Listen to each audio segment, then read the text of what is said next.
presidenta Dilma, em nome dos nossos presidentes, eu gostaria de agradecer a oportunidade de falar para a militância do PT, para os simpatizantes do PT e para os amigos do PT, que nos ouvem nessa noite, que celebra 41 anos de existência do Partido dos Trabalhadores.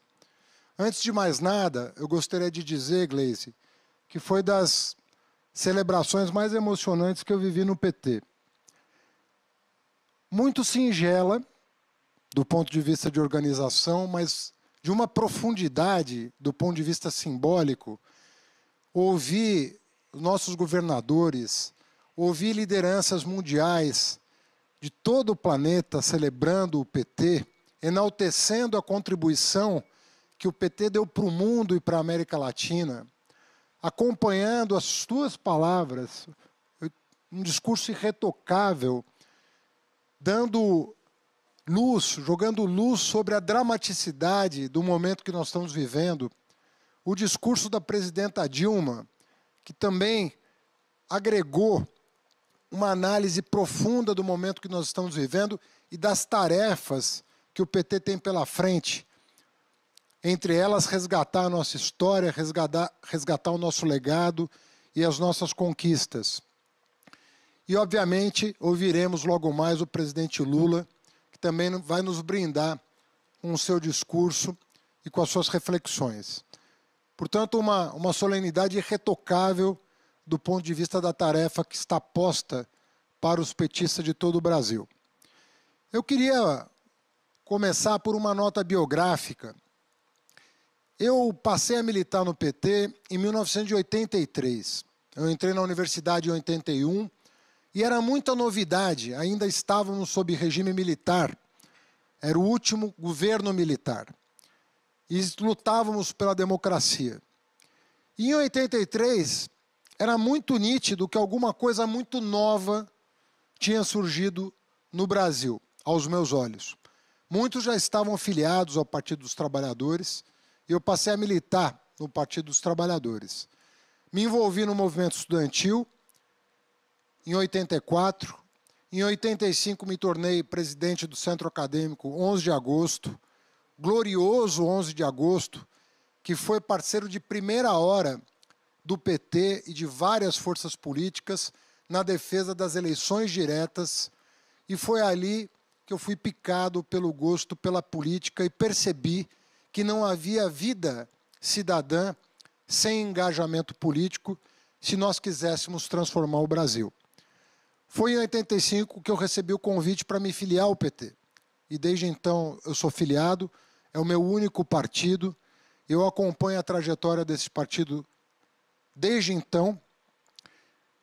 Onde quer que eu esteja, atrás de um balcão da loja do meu pai, na universidade, onde eu fiz graduação, mestrado e doutorado, onde quer que eu estivesse, eu acompanhava o PT e participava de todas as atividades do partido. Em 89 eu estava no exterior, estava estudando no exterior. E eu simplesmente não acreditei quando Luiz Inácio Lula da Silva passou para o segundo turno daquelas eleições. Eu disse para minha companheira, que me acompanha até hoje, Ana Estela, Estela, arruma as malas, porque eu não vou perder a oportunidade de votar no Lula. Vamos terminar o que tiver que terminar aqui, vamos arrumar as malas e voltar para o Brasil. Porque naquela época não existia o voto no exterior. Para você votar para presidente, só na sua sessão eleitoral. E foi um orgulho enorme perceber que o Brasil estava acordando para o novo e que aquilo que nós víamos ao longo do nascimento do PT, da gestação do PT, aquilo estava se transformando em realidade.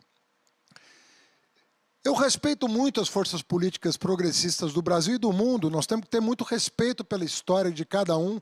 Cada biografia é importante, dos partidos e dos indivíduos que compõem os partidos.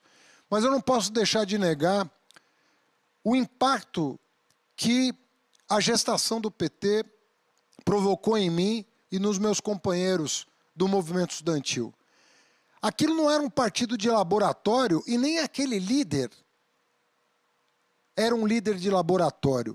Era uma pessoa forjada no movimento social. Era um partido que nascia das entranhas desse país. E isso não tinha como tocar um jovem idealista, socialista, que eu pretendo ser até hoje.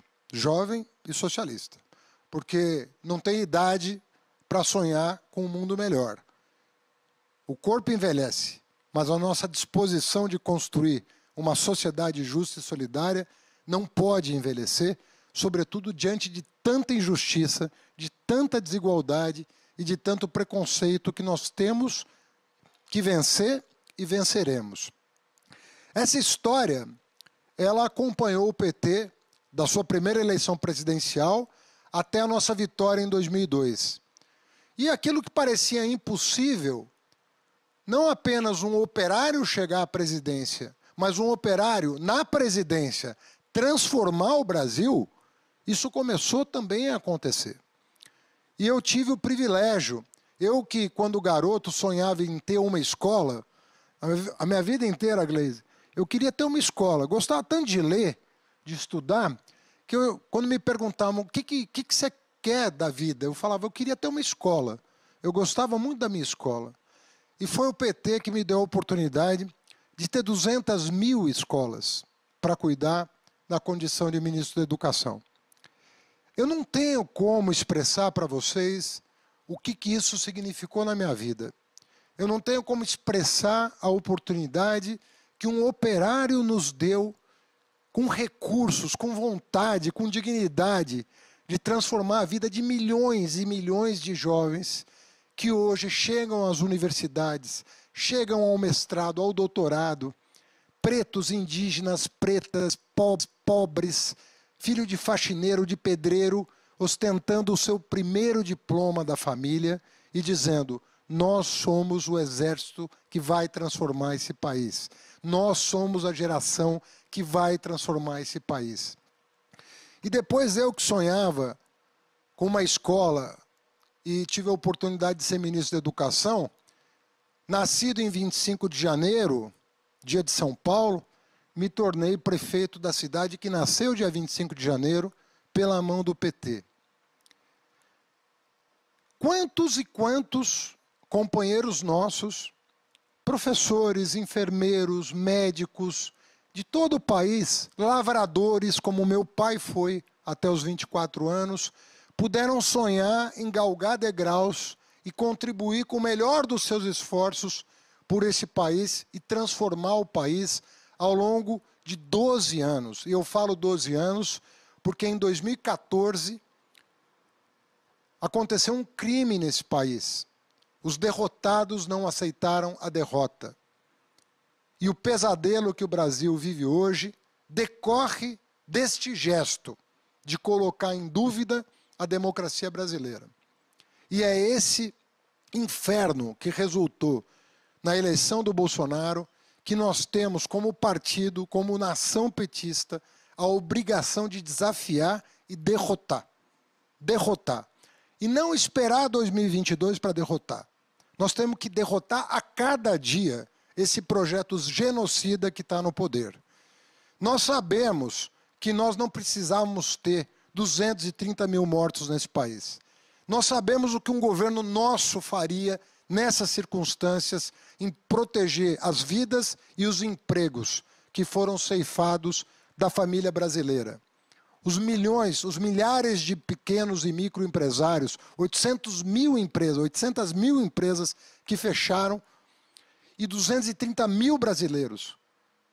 Com subnotificação, alguma coisa em torno de 300 mil brasileiros que morreram em função da irresponsabilidade desse governo que a elite elegeu, com seu poder econômico, com a disseminação de fake news e, sobretudo, com a perseguição política e jurídica que fizeram com a presidenta Dilma e com o presidente Lula.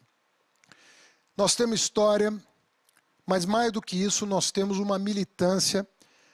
E eu quero relatar a vocês, no momento mais difícil das nossas vidas, e todos nós sofremos muito na pele, o que é ser tratado da maneira como a elite resolveu tratar o PT, todo mundo sofreu as consequências disso.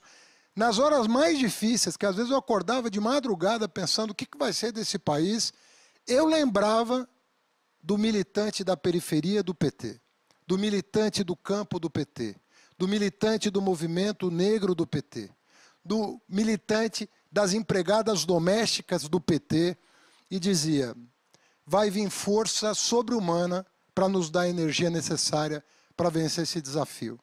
E no minuto que eu pensava no militante do PT, era como se todos os problemas se tornassem pequenos diante da vontade que eu tinha de, em nome deles, em nome da garra de todos os petistas, de homens e mulheres desse país, trabalhadores e trabalhadoras desse país, levantar e dizer: não, é mais um dia de luta, é mais um dia que nós vamos vencer esse projeto fascista que está aí. Essa militância é a razão de ser desse partido. Ela alimenta, ela oxigena esse partido. Ela cobra de cada dirigente o melhor de si, o melhor empenho, o melhor esforço que ele pode dar para esse país vencer esse enorme desafio, que talvez seja o maior dos desafios que essa nação já tem enfrentado. Mas eu quero dizer a vocês, a vitória sobre isso, ela vai ser extraordinária, porque ela vai abrir um campo de possibilidades que talvez nem nós, os maiores sonhadores aqui da Terra, nem nós talvez pudéssemos vislumbrar no curto e no médio prazo. Nós vamos, com essa geração nova, que nós ajudamos a formar, que lutou pelo seu direito à educação, que lutou pela sua cidadania, nós vamos retomar um projeto transformador desse país.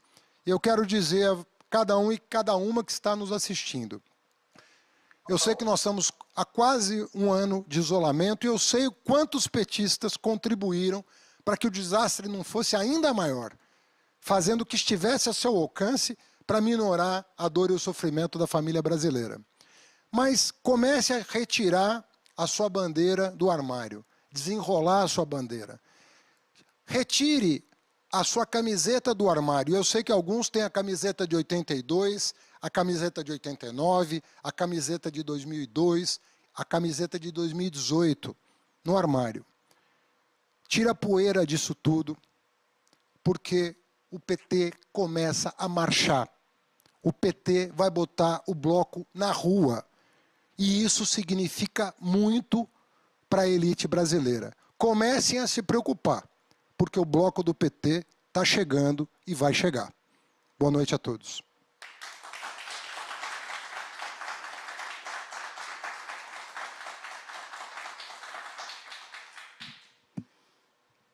É isso aí, Haddad. É com o bloco na rua e na véspera de carnaval. Nós vamos ter que fazer o bloco dentro de casa por enquanto, mas a vacina está chegando, nós acreditamos nisso. Eu quero antes aqui fazer uma homenagem importante a algumas pessoas que foram fundamentais para que nós pudéssemos estar aqui hoje. São eles os nossos ex-presidentes. Em memória de Luiz Gushiken, José Eduardo Dutra, Olívio Dutra, Tarso Genro, Ricardo Berzoini, José Genuíno, José Dirceu, Rui Falcão, em memória de Marco Aurélio Garcia, da nossa presidenta Gleisi e do nosso querido Luiz Inácio Lula da Silva. A história do nosso partido